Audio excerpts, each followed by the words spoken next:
Today we're looking at an AI tool that learns from you. So it is called Remio, and it builds a knowledge base based off your habits. So it will look at your surfing habits, the web pages you go on, files, messages, whatever you have on your operating system. It looks at it, collects the data, and you can ask it questions, you can sort the data. It's like having a personal assistant that understands you, but on steroids. So today's tool is called Remio, and I have been using this for a few weeks now, and it literally unifies your files, messages, and web content to build an AI that thinks and works just like you do. I think that is a clear and fair statement, and I will show you what it looks like shortly, but let's just look at this real quick. So if we scroll down, you can see the different use cases. You can say, hey, give me a summary of the week, and it can do that. And like I said, it just sits in the background for you. It'll just automatically capture your ChatGPT conversations, the videos you look at on YouTube.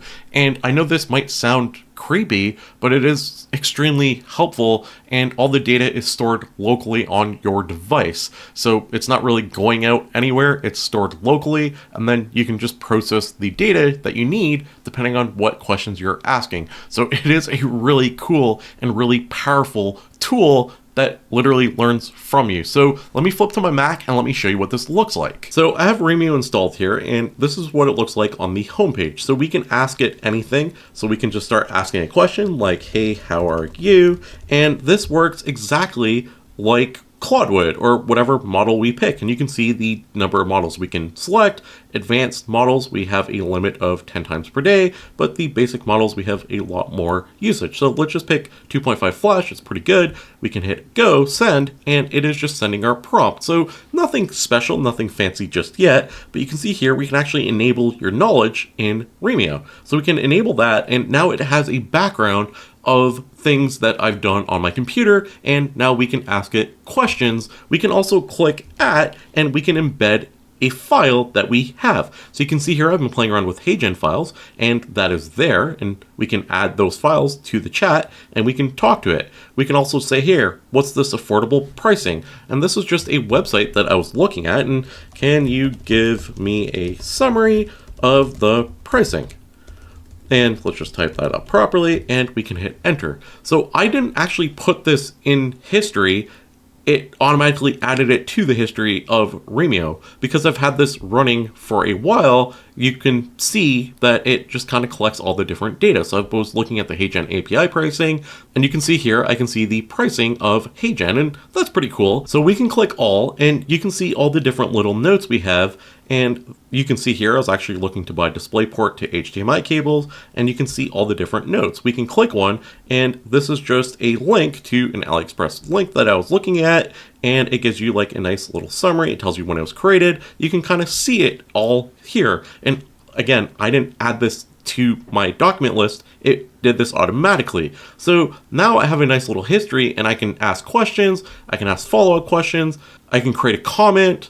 I can add a summary, so we can just quickly click that, and we have an AI summary that was made based off us surfing a website that was stored in our history. We also have an unprocessed section, which is just basically a note that hasn't been processed with AI yet. So you can't ask questions to stuff that sits here until it gets processed. We can favorite stuff, we can go to people, we can add different people, and it can use notes, collections, memos, resources, PDFs, Word, PowerPoints, folders to create and add notes. We can actually use a search, and we can search from our knowledge from anything in our history. So if we search like Amazon HDMI device, you can actually see it here, and I can actually now go back and just use natural language to search things that I couldn't do before.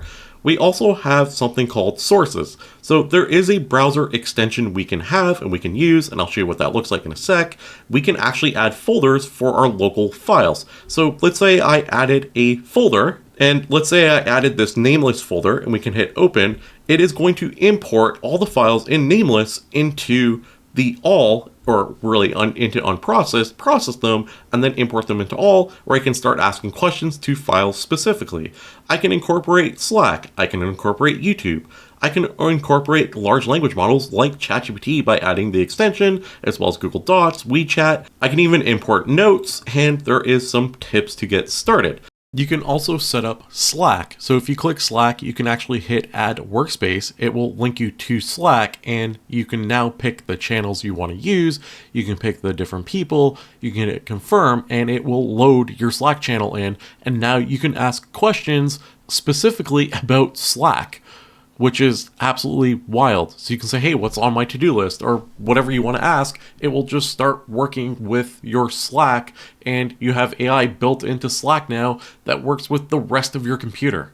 So it is all really, really cool because we have access to literally a running history of everything we surf, everything we do, all our files, and we can quickly ask summaries, ask questions.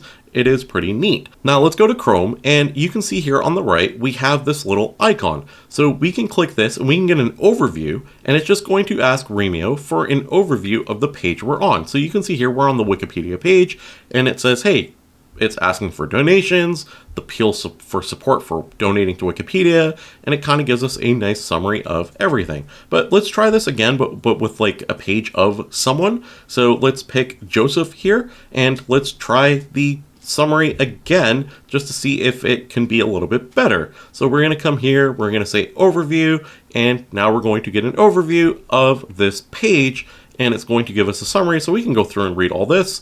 But we can also get a nice little summary here about who Joseph is, and he's an aerospace engineer. So you can actually see this nice little summary, and I guess the summary is really long, but they have bullet points. We can ask, and we can say, hey, we can ask, give me only 4 short sentences as to who he was. And you can see here, that's a much shorter summary as to who he was.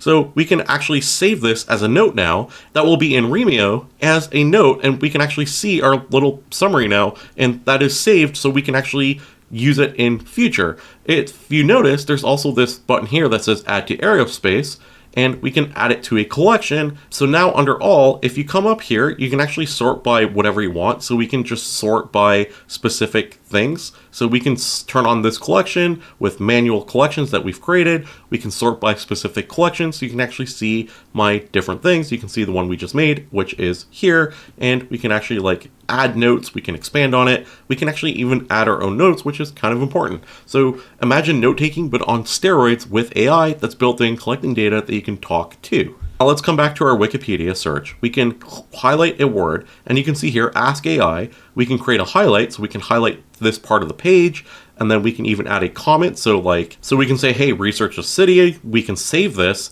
and now this is saved right on with the page, with our little note, our comment that we added, and it is highlighted New York City. So we can say, hey, we got to research New York City more. We can also click this, and if you notice, it says ask AI. We can ask AI, can you tell me more about this city? And we can quickly hit enter, and boom, it is here on the right. You can see New York City, it's highlighted, and we are now asking it questions, all built right into Chrome. We can click here, and we can even favorite the page and add it to our favorites, so we can come back in future, we can add it to collections, we can see our settings, so we can say, hey, auto capture, and auto show the floating toolbar, and you can even add a capture blacklist. So say you don't want it to capture your banking or whatever you want, you don't have to have it do that.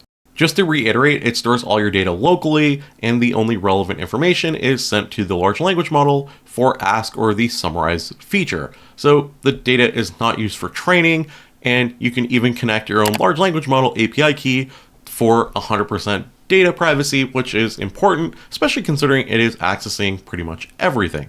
So you can kind of see, you can connect your sources, forget it, and then whenever you need it, you just ask the AI. I think this tool is incredibly powerful and incredibly cool. And I'll have a link in the description below if you want to check this out.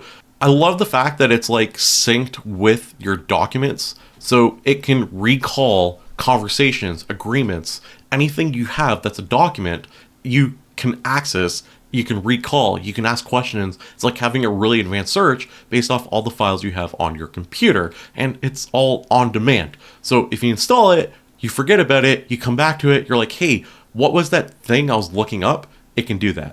I just want to show you another example that is really cool. So at the top of your Mac application, you can now click like, hey, I want to add a note. So we can give this note a title, and I'm just going to call this hello YouTube. And when you're creating your note, you can actually use slash and you can give it headings, different styles to your note.